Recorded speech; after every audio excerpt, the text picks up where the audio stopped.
검찰이 독점하고 있는 기소권이 시민들에게 제대로 쓰이고 있는지 관련 사례들을 저희가 집중 보도해드리고 있습니다. 검찰의 기소로 삶이 바뀌고 결코 그 전으로 돌아갈 수가 없게 된 사람들이 있습니다. 먼저 한 중소기업인의 얘기입니다. 이상엽 기자가 전해드립니다. 가족과 떨어져 산 지 9년째입니다. 벽과 창문에 빼곡히 적힌 건 사건 번호와 검사 이름입니다. 중소기업인이었던 김광은 씨의 원룸입니다. 영화 세트장 같습니다. 보고 싶지요.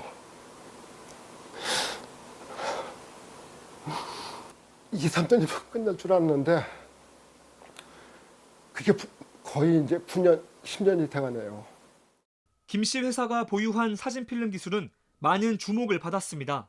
국가기술개발사업자로 나라에서 연구비 30억 원도 지원받았습니다. 적어봐도 500명 전체가 똘똘 뭉쳐서 진짜 조금만 더 열심히 하면은 고지가 바로 저 앞인데 정말 우리 잘 살 수 있고 부자 되겠다. 하지만 삶은 한순간에 바뀌었습니다. 2011년 김 씨 회사의 투자사 7곳이 김 씨를 고소했고 검찰 수사가 시작됐습니다. 회사 돈을 횡령했다는 겁니다. 우리의 장밋빛 미래가 바로 앞에 와 있구나. 이렇게 됐다가 어느 한순간에 어떤 피의자. 검찰은 김 씨가 26억 원을 개인 회사로 빼돌렸다며 기소했습니다. 하지만 수사엔 치명적인 허점이 있었습니다. 김 씨가 빼돌렸다던 26억 원은 실제로는 본사와 자회사 간 거래한 돈이었습니다. 김 씨는 검찰에서 회사 구조를 충분히 설명했지만 검사가 무시했다고 말합니다. 검찰이 기소한 이유가 자회사인 DMC라는 주식회사 DMC라는 회사가 있는데 그 DMC를 개인 회사로 오인을 한 것 같습니다. 고소인들이 냈다는 이사회 의사록과 회계 서류도 가짜였습니다. 수사 단계에선 전혀 걸러지지 않았습니다. 결국 항소심에 가서야 사실이 드러났습니다. 유죄라고 본 1심 판결을 뒤집고 원심의 유죄가 사실을 오인해 판결에 영향을 미쳤다며 무죄를 선고했습니다. 재판부는 법정에서 검찰 측 증인들의 거짓말을 잡아냈습니다. 고소인들이 김 씨를 몰아내고 투자금과 수익금을 부정하게 가져가려 한 정황도 확인했습니다. 검찰은 상고를 포기했습니다. 수사와 재판에 걸린 시간만 5년입니다. 지옥도 이런 지옥이 없습니다. 감옥에서 살 수 있을 그런 위기에서 살아나왔고요. 김 씨는 자신을 범죄자로 몰아세운 9명을 고소했습니다. 하지만 검찰은 2년간 소환 한 번 하지 않고 증거 불충분으로 사건을 끝냈습니다. 일과 가족, 시간을 모두 잃어버린 김 씨는 다시 검찰청으로 갑니다. 누명을 씌운 사람들을 조사해주지 않는 검사들을 고소하기 위해서입니다. JTBC 이상엽입니다.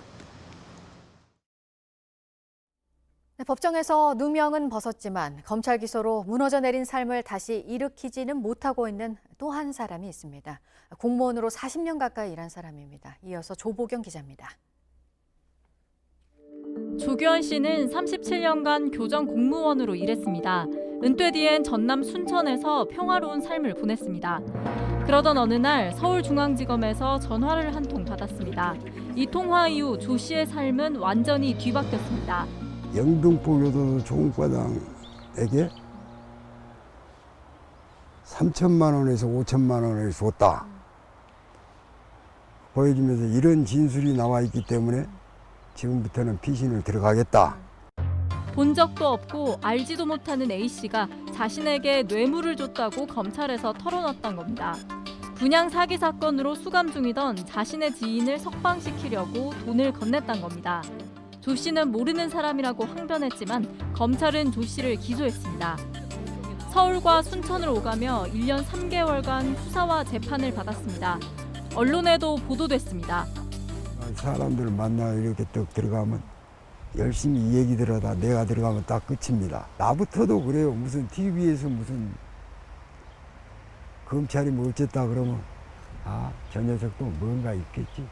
뭐 100%는 아니라도 뭔가 있겠지. 이게 미치고 환장을 노릇입니다. 1심 재판부는 무죄를 선고했습니다. A씨가 조 씨 얼굴조차 기억을 못했고 진술이 계속 바뀌는 등 신빙성이 없다고 봤습니다. 검찰은 항소하지 않았습니다. 취재진이 당시 수사 기록을 봤습니다. A씨는 처음 6번 조사에선 조 씨가 아닌 다른 사람을 총무과정으로 지목하며 뇌물을 줬다고 했습니다. 그런데 검찰이 당시 직제표를 보여주자 조 씨에게 뇌물을 준 것 같다고 말을 바꿉니다. 진술 외에 다른 증거는 없었습니다. 사건 기록을 딱 복사해 보니까 그때부터는 이제 화가 나는 거예요. 화가. 이거이 검사냐? 어떻게 이렇게 엉터리를 했냐? 조 씨는 담당 검사를 고소했습니다. 하지만 검찰은 각하했습니다. 민사소송에서도 졌습니다. 검사의 고의성이 있다고 보이지 않는다는 게 이유였습니다. 이제 국가 배상 청구 소송을 준비 중입니다. 10명의 도둑을 놓치더라도 한 명의 억울한 사람을 만들지 마라. 시골에 사는 필부들이야 삽질 한번 잘못해도 괜찮습니다. 다시 하면 되니까. 검사들 잘못하면 한 사람 인생이 바뀐다니까요. 검찰은 진술과 증거 자료 등을 토대로 수사와 기소를 했기 때문에 문제가 없다는 취지의 입장을 전해왔습니다. JTBC 조보경입니다.